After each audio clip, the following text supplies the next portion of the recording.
Congresswoman Wasserman Schultz joins us now. Congresswoman, in the wake of the comments made by Congressman Aiken on abortion, you've been sending out fundraising appeals that attempt to link Mitt Romney with Congressman Aiken, even Paul Ryan's position on abortion. You do acknowledge that Mitt Romney supports abortion in the cases of rape, incest, and the life of the mother,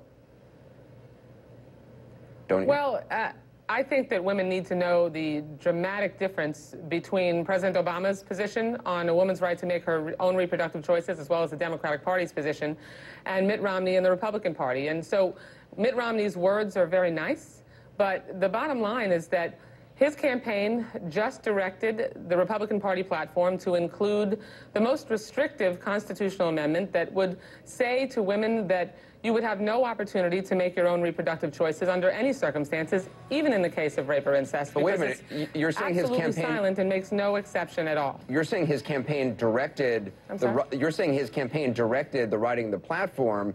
And that's the claim you make in your fundraising. That's the responsibility of a... But it's not. I mean, you're saying it was... That's the responsibility of a presidential campaign. But factually speaking, Mitt Romney did not design or direct the writing of the Republican Party platform. In particular, the language on abortion is virtually the same as it's been for years. Are you saying that he wrote in 2000 and 2004 and 2008? Because it's the same language, and according to our reporters who were in the room as the platform was being discussed, people could suggest changes, and the Romney campaign did suggest changes to a few sections, but they didn't say anything about the abortion language. And you can fault them, as you did, for not pushing their position, but you can't say they designed the abortion section.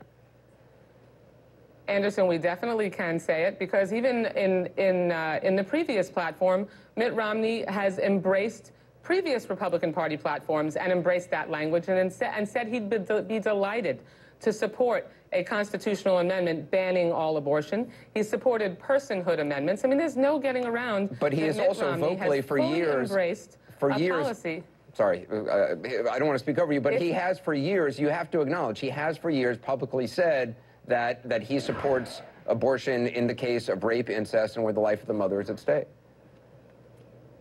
I can certainly acknowledge that he says that out loud, and I think it's very clear that Mitt Romney talks the talk, certainly doesn't walk the walk. He has fully embraced his party's platform that includes a constitutional amendment banning all forms of abortion, including with no exception for rape or incest. I guess I don't understand, though, why in a fundraising appeal you would, it seems, maybe accidentally, but you completely misquote the LA Times. You make it sound as if they're saying something that they're not saying, and you're using that as evidence to back up your position. Anderson, it doesn't matter any way you slice it. What matters, I mean, if you're misquoting the LA Times to say something they didn't say, you're saying it's proof of your position, and Anderson, it's actually not proof of your position. Email. The reason that we sent out that email, and that we will continue to send out emails and reach out to voters, is we want them to know the difference between the two parties and the two parties' candidates on a woman's right to make her own reproductive choices, and that Mitt Romney has a very extreme position on that issue. But just as you don't like being misquoted, I don't like being misquoted. I'm sure the LA Times doesn't like being misquoted to back up a position, your political position. I don't understand why you would need to do that. There is no getting around. I'm sorry, there's no getting around that Mitt Romney, when he accepts his party's nomination for President of the United States next week, and they adopt that platform, which has no exception for rape or incest in it, that is Mitt Romney's platform. And, you know, to suggest anything else is absolutely ludicrous, and it would be different than any other previous party convention. Do you at least acknowledge that the quote that you gave from the LA Times is completely incorrect?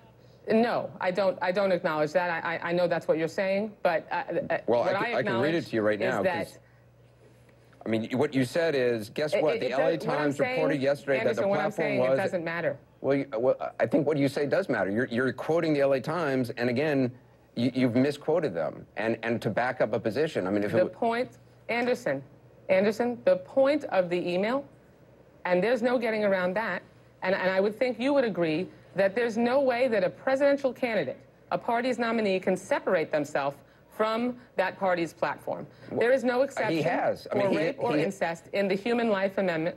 Right, but he hasn't insisted that his own party's platform, but no, he hasn't, because he hasn't insisted that he had an opportunity during the drafting of that platform language to make sure that his own view, if that really is his view, is in that party's platform's language. And it isn't. He didn't do that. Neither did his campaign team. That's why we sent the email. Because I want to make sure women know that. But you sent the email to raise funds, and you're misusing a quote. And I do think accuracy is important, and my job is to point out things that are not factually correct. What you said, guess what? The Los Angeles Times reported yesterday that the platform was, and I quote, written at the direction of Romney's campaign. That sounds very direct, but that's not actually what the LA Times was saying.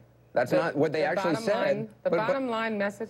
The bottom line, what they said was delegates for presumptive nominee Mitt Romney are voting down substantive changes to the platform language that was written at the direction of the Romney's campaign. They're not saying they wrote all the language. They're just saying specific language that the Romney campaign wrote, their surrogates are voting down, and abortion language that was not part of that. Anderson, the bottom line message of our email is that, A, women need to know the difference between the two parties and the two presidential candidates on a woman's right to make her own reproductive choices, and that Mitt Romney can say that he's for an exception for rape or incest. His party platform doesn't reflect that. He has previously fully embraced a human life amendment with no exception and said he'd be delighted to support it.